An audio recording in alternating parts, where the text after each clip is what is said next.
அஸ்ஸலாமு அலைக்கும். இன்றைக்கி என்ன பார்க்க போகிறோன்னா சூடக்கருவாடு. அதாவது சூடக்கருவாடை நம்ம எப்படி வீட்டிலையே காய போட்டு எடுக்கலாங்கிறது தான் இப்போ நான் காட்ட போகிறேன். ஒரு சில நேரங்கள் தான் மீன் நமக்கு கம்மியான ரேட்டில் கிடைக்கும். அந்த நேரத்தில் இந்த மாதிரி மீனை வாங்கிட்டு வந்து மண் இருக்கும், அதுக்காக நம்ம ஒரு 2-3 தடவை நல்லா தண்ணியில் கழுவிட்டு அதை நம்ம வேறு ஒரு பாத்திரத்தில் தண்ணி வடியே எடுத்து வச்சுக்கிடுவோம். ஒரு கை நிறைய கல் உப்பு அதை எடுத்து அது கூட சேர்த்து நல்லா குலுக்கியே வச்சுருவோம். கை வச்சு நம்மளால் பெரட முடியாது. அதுக்காக நல்லா குலுக்கி ஒரு 2 இல்லைன்னா ஒரு 3 மணி நேரம் ஊற வச்சுருவோம். எதுக்காகனா அந்த உப்பு அப்போ தான் அது கூட சேரும். ஊறினத்துக்கு பிறகு 3 மணி நேரம் கழித்து கட்டுக்கம்பி இருக்கும்ல, அந்த கட்டுக்கம்பி ரொம்ப மெல்லியதாக இருக்கும். அந்த கம்பியில் தான் இப்போ நம்ம கோர்க்க போகிறோம். மீனுடைய கண்ணில் கோர்க்க ஆரம்பிச்சிடணும். இந்த மாதிரி இப்படியே எல்லா மீன்களையும் ஒன்று ஒன்றா கோர்த்து நம்ம அந்த கம்பியில் வச்சிடணும்.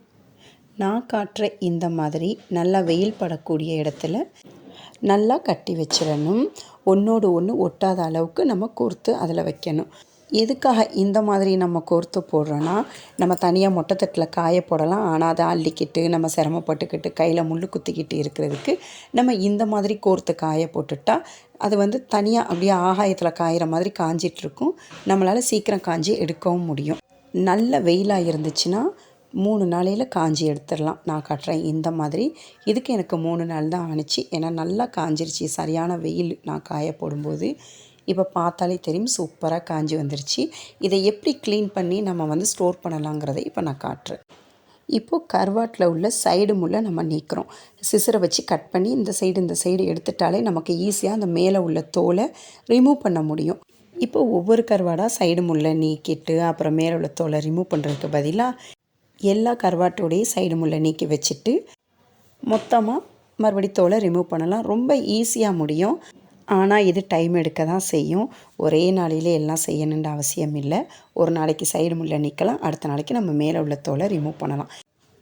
முள் தனியாக கருவாடு தனியாக நம்ம எடுத்துடலாம். இப்போ பார்த்தாலே தெரியும் எவ்வளோ சூப்பராக பிச்சு எடுக்கிறோன்னு. இது நல்லா காஞ்சால் மட்டும்தான் இந்த மாதிரி எடுக்க முடியும். நம்ம கொஞ்சமாக, அதாவது கொஞ்சம் காயலண்டா கூட ரொம்ப கஷ்டம் தான் எடுக்க. அந்த முள்ளை விட்டு தனியாக நம்மளால் கருவாடை எடுக்க முடியாது. நல்லா காஞ்சால் மட்டும்தான் இந்த மாதிரி வரும். நான் சொன்ன மாதிரி ஒரு நாளைக்கு சைடு முள்ளை எடுங்க, இன்னொரு நாளைக்கு நம்ம தனியாக கருவாட்டை எடுத்துடலாம். ஒரே நாளையில் செய்ய முடியாது. இந்த கருவாடு கடையிலையுமே கிடைக்கும்.